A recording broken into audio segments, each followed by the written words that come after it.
to my channel, The Murdering Mother. I am Jill, and I'm gonna fold some laundry, but I also want to chat with you. So this is day 10 of my 30-day vlog challenge, where I am making a vlog every day for 30 days, and it has been a slight learning curve over the past 10 days. I will admit, I wasn't the most consistent by missing a couple of days, but we're building up the habit, and the most important part about building up a habit is that we keep showing up no matter what. So just because I miss, a day or two, I just keep showing up, and that's how we build up this habit. And obviously my goal moving forward is that I don't miss another day. What I have found to make this easier is that I record them while I'm doing simple tasks. Like, I have to fold the laundry anyways, so I might as well chat with you while I do. So here we are. What I did want to talk about today is a question that I get asked often, and that is, what was my conversion like into Orthodoxy? Now, if you don't know, my husband and I converted to Eastern Orthodoxy in 2022. My husband found Orthodoxy first at the end of he found it at the end of 2020 when we were going through like a church crisis, but he didn't start attending an Orthodox church for the first time until around Pascha, so spring of 2021. And he found it. Now, my conversion into Orthodoxy was a little unorthodox. Most people, when they find the church and they're learning about it and they begin their journey, they start off as what we call inquirers. They're learning about the faith. And if they have decided after inquiring for a little while that they're ready to become catechumens and officially take the step towards converting into the church, then they become catechumens. And it's a little bit of a service. It's a short service, usually done at the beginning of Divine Liturgy, that the priest will do. And it officially marks people as catechumens. Now, your catechumen journey, from what I have heard and what I have read, most of the time a catechumen journey is about a year long. Most priests want catechumens to be a catechumen for a full liturgical year. This is so you can experience the full church calendar in its entirety. So you go through all of the seasons, all of the fasts, the feasts, and all those different things, and you get to experience that for a full year. Because converting to Orthodoxy it's a big deal. You are committing to the one true church, the one true faith, and you are becoming an even better version of yourself as you step into one of the most pivotal moments of your journey in Christianity, in growing your relationship with Christ. And so your catechumen is really this first initial wave of this journey. But truly, we're always catechumens. We never stop being catechumens. Even after we are chrismated and brought into the church, we are always learning. So, anyways, so you are an acquirer, then you are made a catechumen, usually for about a year, but this can be different per person, and it's really dependent on your situation with your priest and what you guys discuss. So, after your time as a catechumen, then you are chrismated or baptized within the church. And chrismation and baptism are different yet the same. They're both how you're brought into the church. Chrismation happens if you were already baptized in the Trinity, usually like a Roman Catholic church or Methodist church. Those baptize in the name of the Father, Son, and the Holy Spirit. And so you're baptized under the full Trinity, and we don't want to baptize again. And so you are then chrismated into the church. Your baptism was recognized being under the Holy Trinity, but you're brought into the Orthodox Church then. But if you were never baptized under the Trinity, or if it was like a church that the Orthodox Church doesn't recognize the baptism under the Father, Son, and the Holy Spirit, then you are fully baptized for the first time and the only time. So again, these are conversations that you end up having with your priest on if you should be baptized or if you should be chrismated. But those are the ways that you are officially then brought into the church. Now, that is usually what it looks like. Inquire, catechumen, convert. You're chrismated or baptized, okay? That's usually what that looks like. That's not how mine looked. Mine was a little bit different. Remember how I said that it is dependent on your priest and your own journey? Well, mine was a little bit different because of those exact reasons.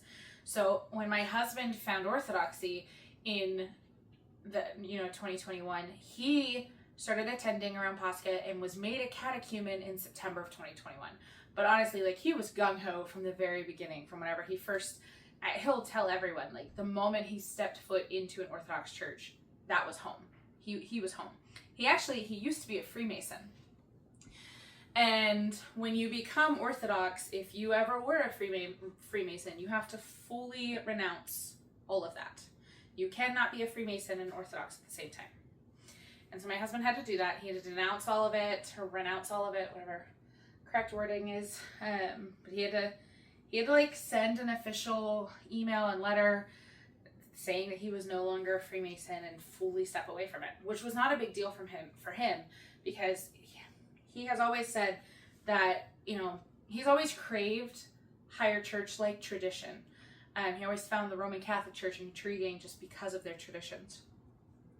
And he loved that about Freemasonry, but he always says that had he known about Orthodoxy from the beginning, he never would have been a Freemason to begin with. So, when he stepped foot in an Orthodox church, he was home, and he was all about it. I was a little bit different. I kind of joked that I came in kicking and screaming, and I wouldn't say it was necessarily like I was adamantly against it. I was really nervous. When he found Orthodoxy, I thought that it was Roman Catholicism. And I am not trying to upset any Catholics who follow me, but I am very adamantly against the Roman Catholic Church for my own personal reasons. And it's stuff that I'm working through. I mean, I love my Roman Catholic friends and stuff, but I very adamantly disagree with the church. There's just been things that I was born into a Roman Catholic church, and there's been things that I have experienced within the church that I am just, it's a big no for me. And so when he found Orthodoxy and I thought it was Roman Catholicism, I was very, very nervous. And it was a hard no and wanted nothing to do with it. And I was attending a non-denominational church at the time. But my husband was going, and he was excited and loved it. And as any supportive spouse would, it would be like picking up a new sport or a new hobby. It's like, okay, you kind of just want to know what it is that they're doing. So you have an idea, and so you don't think they're going completely off the wall, but also so you can support them, more importantly. Like, as a spouse, you should want to do that. So I said that I would attend a service with him. Now here I am, as a non-denominational Protestant who was Methodist and other things, walking into an Orthodox liturgy for the first time with a coffee in my hand and a big old Bible, and just ate a bunch of breakfast and had no idea. If you're Orthodox, you understand. But my very first Orthodox service ever was Pascha. And those who don't know, Pascha is Easter. This is just what we call Easter in Orthodoxy. But it was Pascha, which is an overnight service that starts at about 11 o'clock at night, midnight, 11:30ish, and goes till about 3, 4 o'clock in the morning. And then in our church, we party the whole rest of the time till like 8 o'clock in the morning.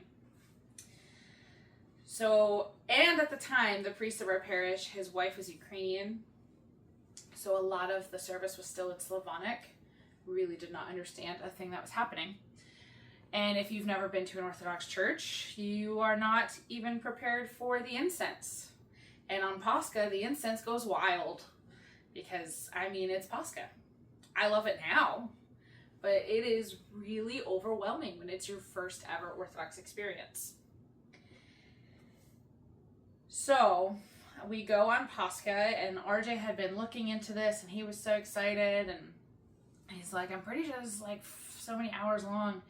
And it got to about midnight, which is whenever you process around the church outside and pound on the doors because Christ is risen, and that's when all the lights come on, and it's this beautiful, amazing service that I love now. Pascha is my absolute favorite service. But at the time, when everyone's getting ready to go outside, RJ's like, I'm pretty sure this is like hours long. Like, this isn't done yet. And we didn't know what was going on. And I didn't understand anything that was happening. But also, like I said, I was attending a non-denominational church at the time, and I was in the praise band of that church. And that particular weekend, when I was going to Pascha, it was my weekend in praise band. So I was also in 3 services. 1 at 6 o'clock on Saturday, and then 2 on Sunday. So in between 3 churches plus 2 rehearsals, I also had Pascha. It was chaos. Would not recommend. We got about an hour into Pascha. I didn't understand what was happening. I went out to the truck, told RJ I was going to go sleep in the truck. I went out and I slept in the truck. And he comes out at 5 o'clock in the morning, and I have to be at rehearsal at 6:30. And I'm like, what were you doing? And he said, I was drinking mead with the priest. And I went, are you joking? What do you mean you're drinking mead with the priest? Who does this on Easter? I was so confused. So, I was not a fan. But again, my husband was going to this church and he was loving it. And I, feeling like I needed to be a supportive wife, realized that the service may have been too much for me at that time, but I still needed to learn. I needed to understand what he was getting involved in. And the priest at the time started offering these adult education classes. And so I started going to, they were basically catechesis classes for inquirers and catechumens, and I started going to those, and that's when I fell in love with the church. That's when I learned about the history, the traditions, and all the things, and that's when I truly just fell in love with the church. So in November of 2021, we were moving to South Carolina, and I told my husband, I said, when we move, I will convert with you. There was one OCA church in Charleston, and it's Holy Ascension, for anyone following. Holy Ascension was our church that we all converted in. It was amazing and wonderful, and I love that parish very, very much. I miss it. We do not attend there anymore. We moved back home to Pennsylvania. But anyways, so we went down there, and I told him that I would convert with him down there. And started attending the church down there, loved it, had quite a few conversations with the priest. I was pregnant with Henry. Henry was due in March, and Pascha was in April. And so our priest, I never had like an official catechumen service. I was never actually made a catechumen. But it was under the agreement that I could convert into the faith with my family. So my husband was chrismated, my son was baptized because he was born in March, and then 40 days, literally 40 days after his birth was Lazarus Saturday, and the Saturday right of Pascha weekend. And if you don't know, in the Orthodox faith, one of my favorite traditions is that when a mother gives birth, she does not return to the church for 40 days. That gives mom and baby time to just heal and bond, and really just be together. And then after 40 days, they come and the baby is baptized, and the mom is welcomed back into the church. And it's one of my favorite traditions. And so the 40 days was Lazarus Saturday, which was whenever we were all chrismated and brought into the church. And my priest said that I could be chrismated with my family, with the understanding that I would continue catechumen classes afterwards. Yes? What do you want, honey? I want to say good morning to me. Oh, good morning. Did you have a good nap? Yeah. So, I mean, it was pretty clear to our priest at the time that, like, I was serious about this. I was gonna do this with my husband, and I was very, very serious about Orthodoxy. And so he granted that, and that was like an exception, right? Everything. people talk about like high church faiths, and they can be some high churches are legalistic, and Orthodoxy is just not. It's not. It is so gray. It's not black and white. But in our church, everything is so gray. I mean, even divorces still happen within the Orthodox Church. They're not common, but they do happen, and remarriage is also not common, but they do happen. And you're usually granted special permissions or something. Not permissions, but like dispensations. And yeah, so it is very, very gray. And in my case, I am forever thankful that our priest had me go that way with my journey into the church, because I'm forever thankful that that is how that happened, because I got to experience coming into the church with my family. I didn't have to do it by myself a whole year later. I got to partake in the Eucharist with my children and with my husband.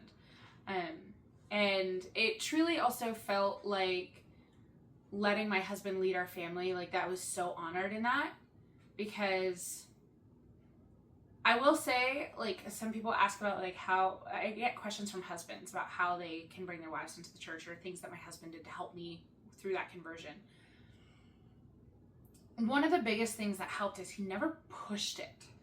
He shared, I remember him telling me about an icon corner. I was like, you can hide that in a bedroom. I don't want to see it. Now it's my favorite place, and we're putting it on the most like prominent wall in our house that faces the east, and it's like my favorite thing in our house is our icon corner. But oh man, I just unfolded that. He never forced it on me. He never demanded that I come to church with him. He never forced me to do prayers with him. He never forced the icons on me. He never forced it. He would tell me something if he was excited. He would answer questions so well if I asked them. And that was that. He never forced me. And I think that that is one of the best things that he ever did, was instead of forcing me to see what he was doing, he lived it. He just showed me. And I loved seeing him change as a person. I know he had been Methodist like his whole life, very lukewarm Christian. And I watched him change when he came into the church. I watched him pray. Like, I had never seen him really pray before. I mean, he would pray like in church or something, but he never like took initiative to pray.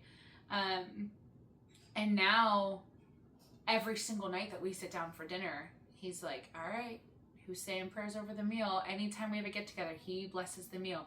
Every night, with our family, all right, guys, come on, let's do some prayers. And he reads the prayers in our icon corner. Seeing that shift in him and the way he started living his life. And I mean, he's always loved me so well. He's an incredible man. But like, he really took the idea of Christ, love your wife the way Christ loves the church, to heart, and took it to another level. And like, I am so thankful and blessed for the husband that I have, because I truly do believe that he loves me the way that Christ loves the church. And I feel honored and respected and loved and valued in every single way that a husband should with his wife. And I love him so much for that. And seeing those shifts firsthand, like, he never forced anything, but I watched this happen to him over the course of him entering into Orthodoxy. It really was kind of like a short period of time that happened to him too, because I mean, really, he came in spring of 2021, and then we were all chrismated in the following year of 2022. And that was that was amazing to see. And I'm like, wow, if that, that happened to my husband, that I want to be a part of this. I want to be changed this way. I want to be forged through fire and taught the truth and become truly more Christ-like and not be lukewarm anymore. And Orthodoxy did that and is doing that. You are forever a catechumen when you're in the faith. You're always learning, you're always becoming a better person, you're always repenting. At least I hope you are. And you're always trying to be more Christ-like. And Orthodoxy did that. So my conversion into the faith was a little bit different. I mean, everyone's conversion story is different. My actual process of converting into the faith looked a little bit different than most, but I am forever thankful for it, and I think that it's a beautiful reminder into the fact that Orthodoxy is not legalistic and it is very gray, and that the guidance that our spiritual fathers give us are really for the betterment of our lives. And I will forever be thankful to Father John for allowing me to come into the church with my family while continuing my learning afterwards. Just getting to experience that, like, I could never thank him enough for that. So that's what my conversion was like.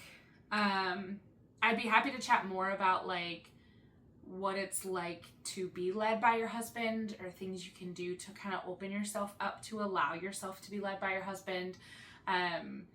These are things my husband and I love to talk about. We've talked about starting a marriage podcast maybe one day. And I think that this is a huge thing because we are seeing such this shift of people coming into the church, into Orthodoxy and into Roman Catholicism, like just coming back into the high traditional churches. And it is a lot of men. We have so many male catechumens in our church right now. It's amazing and I love it. How can I help the women? Whether it's wives needing to trust and truly lean into following their husbands and letting their husbands lead, or if it's women who aren't married yet and they have to let go of the feminist ideologies that have been ingrained into our brains and turn to the truth, turn to the faith. I really am so deeply passionate about, I feel like God has put it on my heart to help women through that. Because converting is not a small thing. And I would love to see more women come to the church. So I hope that you like this. If you have any questions, feel free to comment them below. I'd be happy to answer them. I'll answer them in another vlog even, or over on Instagram. Make sure that you're following me on Instagram at The Myrrh-Bearing Mother, and also our Orthodox Homeschooling Resource Company, which is MBM Press Official over on Instagram. And thank you guys for tuning in today. If you liked what you saw, please subscribe, all the things, share it with anyone who you think would benefit from this.